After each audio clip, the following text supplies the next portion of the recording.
모두가 되려 하심이라. 아멘. 네, 오늘 오전에 뒤에서 예배를 드리는데 거의 한 좌석도 빠짐없이 꽉 차 있고 또 못 보시던 분들도 몇 분 뵙게 되어서 참 너무 감사한 은혜의 시간이었음을 고백했습니다. 또 많은 분들이 또 이거 한 번 말고 여러 번 해도 좋겠네 뭐 이렇게 말씀하시는 분도 있었는데, 네, 이제 이 일들을 통해서 각 예배의 시간이 좀 더 자리가 꽉 찼으면 좋겠습니다. 그래서 지금 오후 예배가 오늘 헌신 예배가 없는데도 불구하고 다른 때보다는 좀 이렇게 더 많이 찬 것 같은데요. 계속적으로 이 예배의 시간이 좀 회복되는 오늘을 계기로 그런 시간이 되면 좋겠습니다. 네, 대부분의 사람은 위로가 필요합니다. 혹시 여기 앉아 계신 분들 중에 나는 위로가 필요 없어 이러신 분들 계십니까?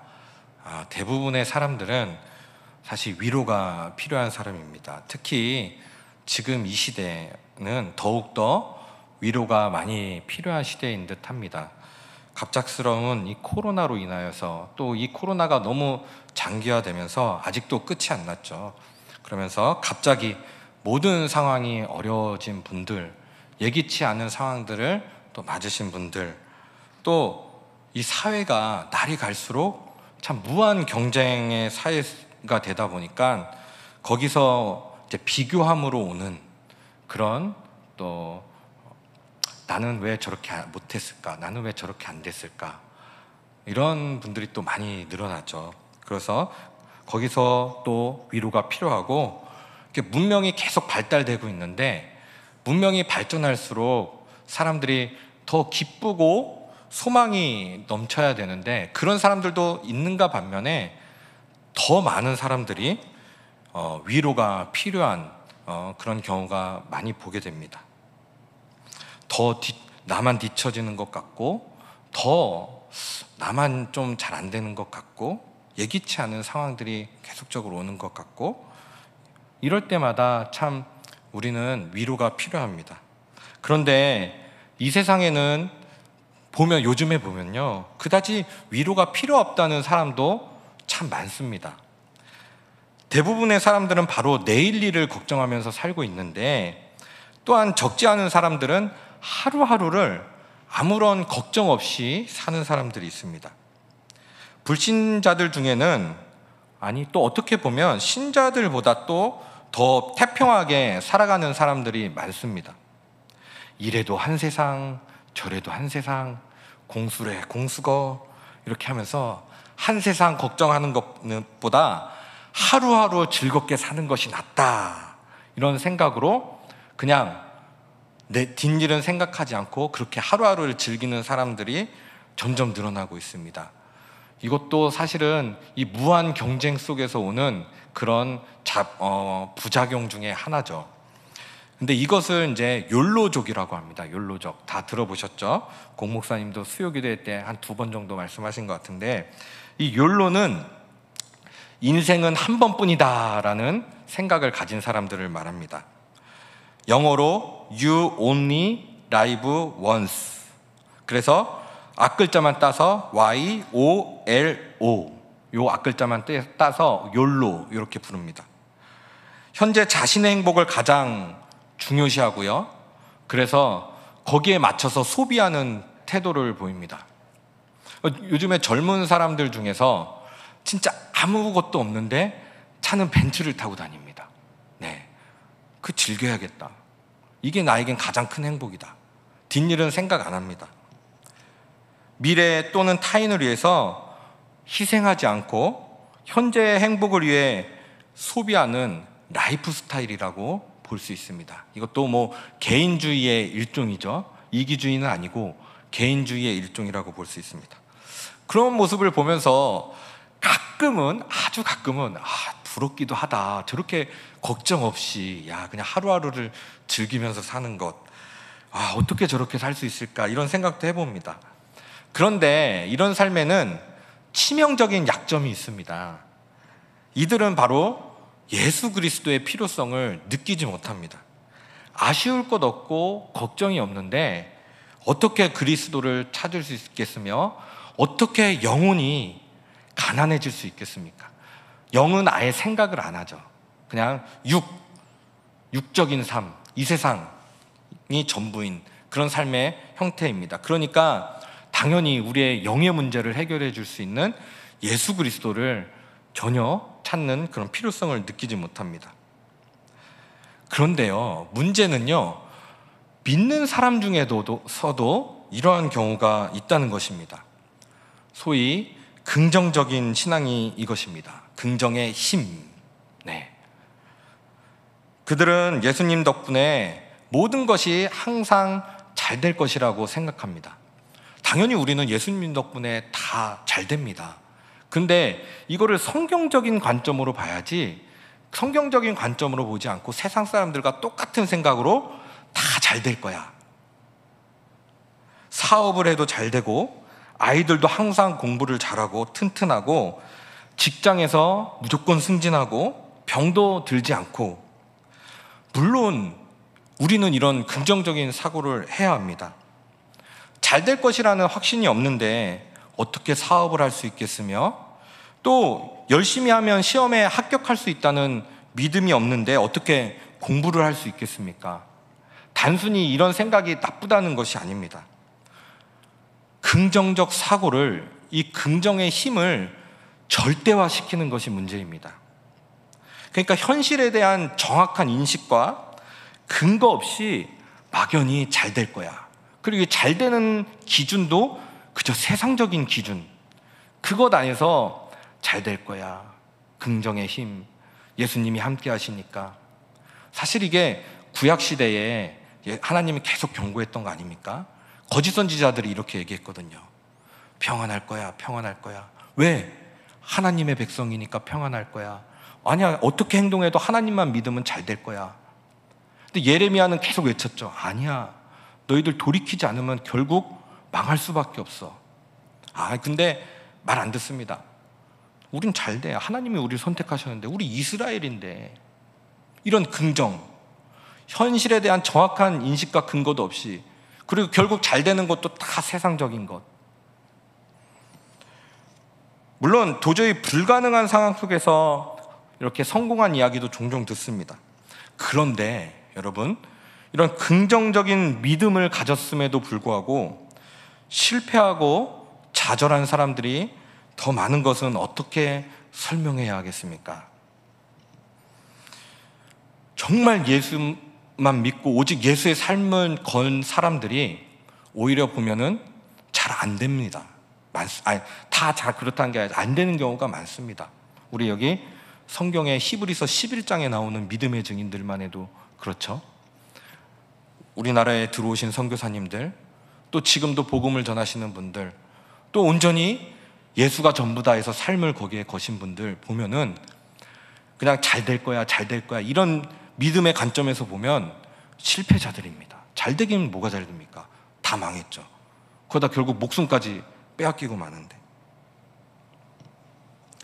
우리에게 위로가 필요하다는 것은 이 세상이 우리에게 위로를 주지 못한다는 사실을 전제하고 있습니다. 삶이 위로로 가득 차 있다면 사실 굳이 우리에게 위로가 필요 없습니다. 이것은 기본적으로 세상이 우리에게 적대적이라는 것을 암시합니다. 삶은 항상 사고와 위험과 재난과 범죄에 노출되어 있습니다. 언제 어디서 우리는 위협을 받을지 모릅니다. 이것을 인정해야 합니다. 그렇지 않으면 그런 어려움이 닥칠 때 우리는 낙심해서 하나님을 떠나는 경우를 종종 보게 됩니다. 사실 예수님을 잘 믿다가도 떠나는 경우를 보면 이런 위험들이 실제로 상황에 닥쳤을 때, 그리고 죽어라 했는데, 긍정의 믿음을 가지고 죽어라 했는데 잘 안 됐을 때, 그럼 보통 하나님을 떠나거나 다른 종교에 간다거나, 그래서 심지어는 이단에 가는 이런 일들이 벌어지는 것입니다. 따라서 우리에게 필요한 위로는 이런 악이나 위험이 닥치더라도 그것 때문에 좌절하지 않고, 또 우리 뜻대로 되지 않더라도 그것을 우리 자신을 지킬 수 있는 것이어야 합니다. 참된 위로는 올바른 지식에 근거해야 합니다. 이것은 단지 감정의 문제가 아닙니다. 막연히 아까 말씀드린 것처럼 괜찮아, 잘 될 거야 라는 식은 그 순간엔 위로가 될 수 있지만 참된 위로가 될 수 없습니다. 우리에게 정말 필요한 것은 확실한 근거입니다. 근거를 정확히 알고 있을 때 비로소 흔들리지 않는 참된 위로를 가질 수 있습니다. 또 우리에게 필요한 위로는 항상 적용될 수 있는 것이어야 됩니다. 하이델베르크 요리문답 1문에 보면은 이 위로에 대해서 나오는데요. 네, 그거 좀 이따 띄워주세요. 좀 이따 같이 읽을 거거든요. 네. 여기서 보면 살아서나 죽어서나라고 말합니다. 위로에 대해서. 만약 우리 삶이 이 세상뿐이라면 우리에게 필요한 위로는 세상을 살아갈 동안 필요한 그것일 것입니다.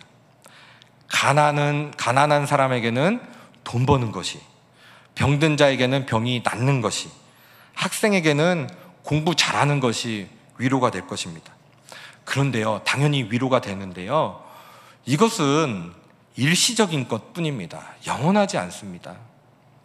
돈을 벌고 나면요, 돈이 더 이상 위로가 될 수 없고요. 아니요, 오히려 더 욕심이 커져가지고 더 많은 돈, 그러다 보면은 하지 말아야 할 투기까지도 하게 됩니다. 또 병이 낫고 나면요, 사실 건강이 더 이상 위로가 될 수 없습니다.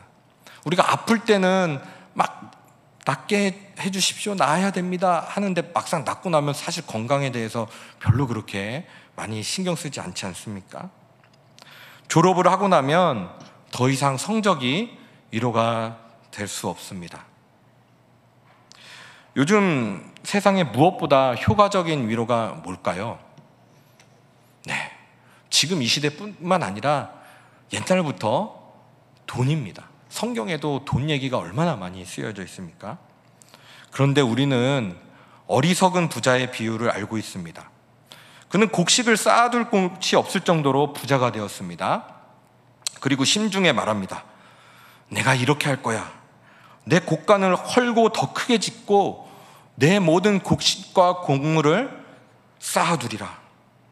또 내가 내 영혼에게 이르되 영혼아, 여러 해 쓸 물건을 많이 쌓아두었으니 평안히 쉬고 먹고 즐겁게 마시자. 이렇게 성경의 누가복음에 보면 나옵니다. 정말 위로가 필요 없는 사람인 것 같습니다. 쉬고 먹고 마시고 평생 파티하면서 지내자. 부럽기도 한 것 같습니다. 그런데 하나님께서 이 사람의 영혼을 오늘 취할 거라고 말씀하셨는데 그는 전혀 그 말에 기울이지 않습니다. 결국 하나님께서 그 영혼을 그날 밤에 취해 가십니다. 우리에게 필요한 위로는 이런 것들, 돈, 세상적인 것들이 진짜 필요한 위로가 아님을 보여줍니다. 돈은 살아있을 때만 위로가 됩니다. 여러분, 돈 천국에 가져가실 수 있는 분 계십니까? 죽음 이후에 그것은 아무런 소용이 없습니다. 부자와 나사로 이야기도 우리는 알고 있습니다. 아브라함이 부자에게 물 한 방울의 자비조차 베풀 수 없는 이야기를 성경에서 이렇게 이야기합니다. 얘야, 너는 살았을 때에 네 좋은 것을 받았고 나사로는 고난을 받았는데 이것을 기억해야 돼. 이제 저는 여기서 위로를 받고 거지 나사로는 여기서 위로를 받고 너는 괴로움을 받을 거야. 그러니까 이 세상에서 받았던 위로 모두가 그것으로 돈으로 우리는 위로를 받을 수 있다고 생각하지만 결국 이 돈은 영원한 세상에서의 위로를 보장해주지 못한다는 것입니다. 오해는 마십시오. 돈이 나쁘다는 것이 아닙니다. 돈이 절대화되면은 돈이 예수님보다 더 위로가 될 수 없다는 것을 말씀드리는 것입니다. 결국 우리에게 필요한 위로는 영원한 위로입니다. 영원한 세상에서도 우리의 복된 삶을 보장해 줄 수 있는 그것이 우리의 위로입니다. 자, 그래서 두 가지 선택지를 한번 드려보겠습니다. 하나는 이 세상에서 위로가 되지만 다른 하나는 이 세상에서도 위로가 되고 저 세상에서도 위로가 되는 것입니다. 무엇을 선택하시겠습니까? 당연히 후자겠죠. 이 세상에서도 위로가 되고 저 세상에서도 위로가 되는, 바로 유일한 위로가 되시는 예수 그리스도가 우리의 참 위로자 된다는 것입니다. 하나님께서요, 예레미야에게 남유다 백성의 죄를 지적하시는데요, 두 가지를 지적하십니다. 예레미야 2장 13절에 보면 이렇게 말씀하십니다. 내 백성이 두 가지 악을 행하였나니 곧 그들이 생수에 근원되는 나를 버린 것과 스스로 웅덩이를 판 것인데 그것은 그 물을 가두지 못할 터진 웅덩이들이니라. 그러니까 첫 번째 죄는요, 생수에 근원되는 하나님을 버린 것, 이걸 지적하십니다. 좀 풀어서 얘기하면 하나님보다 세상을 더 사랑한 거죠. 이 남유다 백성들이 하나님을 아예 버리진 않았습니다. 하나님도 믿는다고는 했죠. 그래서 절기도 다 지키고 또 그런 행위들은 있었습니다. 그런데 하나님보다 세상, 우상을 더 사랑한 거죠. 그거 우상을 위해서 웅덩이를 열심히 팝니다. 이 말씀에 보면 이 웅덩이를 파면 그것이 나를 행복하게 해주고 나에게 참 위로가 될 것이라고 생각하고 팝니다. 근데 하나님께서 말씀하십니다. 그것은 결국 터진 웅덩이다. 아무리 부어봐야 다 웅덩이가 터져서 다 빠져나갈, 이 생수를 가둬둘 수 없는 웅덩이인데 왜 그런 헛된 곳에 네 인생을 허비하느냐. 이것도 죄라고 말씀하십니다. 아무리 채워도 채워지지 않는 것에 채운다는 것입니다.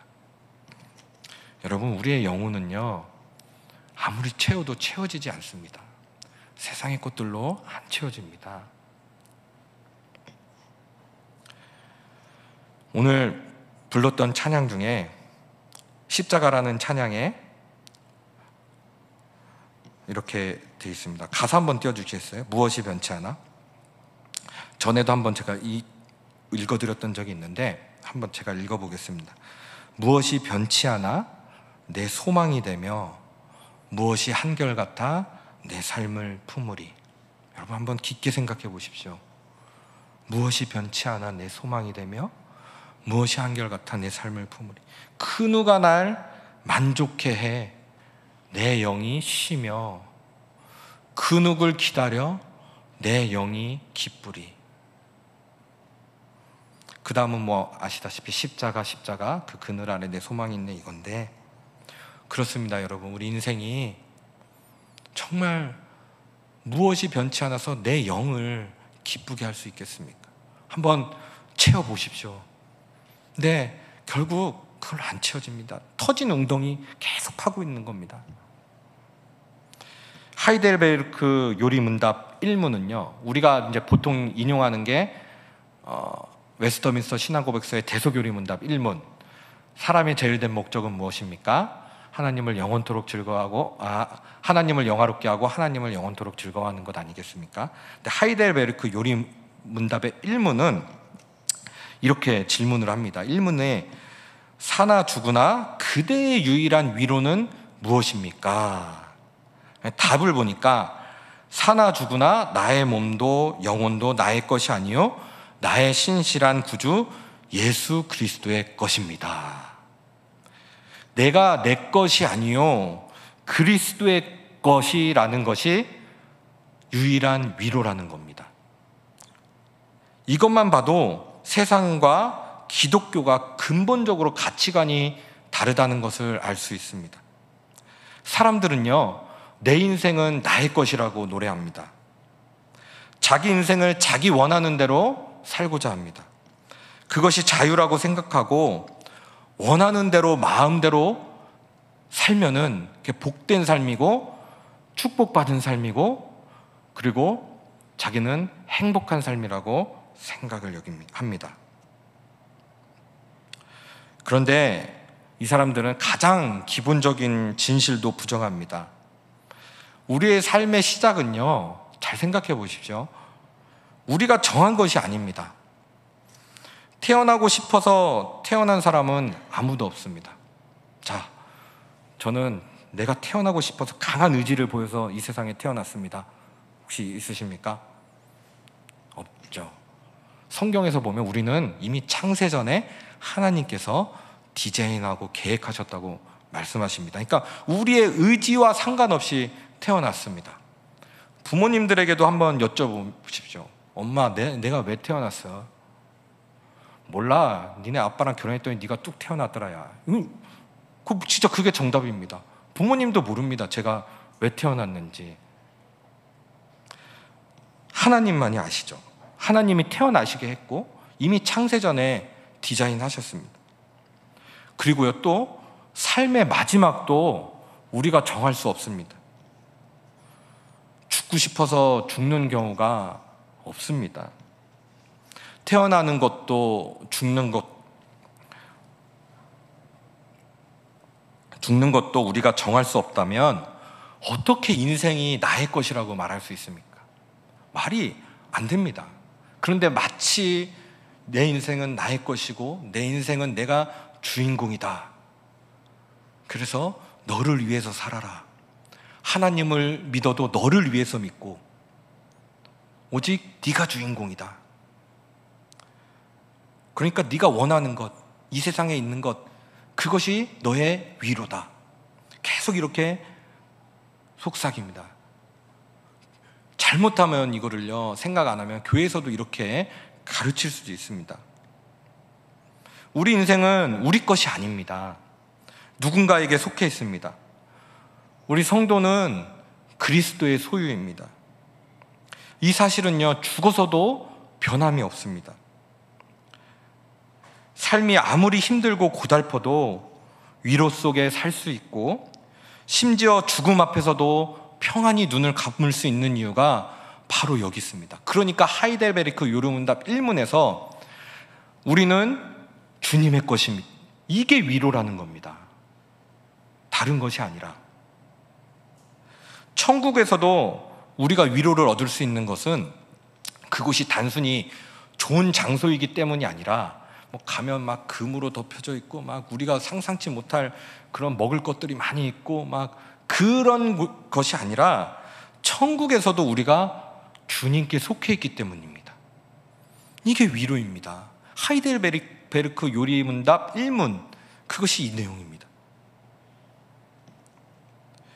우리의 모든 것이 주님의 것이며 그리스도께서 우리 과거와 현재와 미래의 모든 것을 주관한다고 가르칩니다.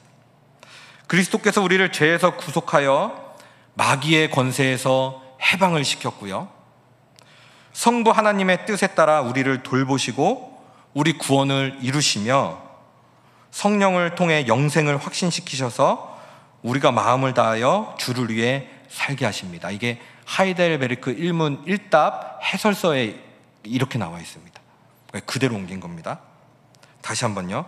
그리스도께서 우리를 죄에서 구속하여 마귀의 권세에서 해방을 시키셨고 성부 하나님의 뜻에 따라 우리를 돌보시고 우리 구원을 이루시며 성령을 통해 영생을 확신시키셔서 우리가 마음을 다하여 주를 위해 살게 하십니다.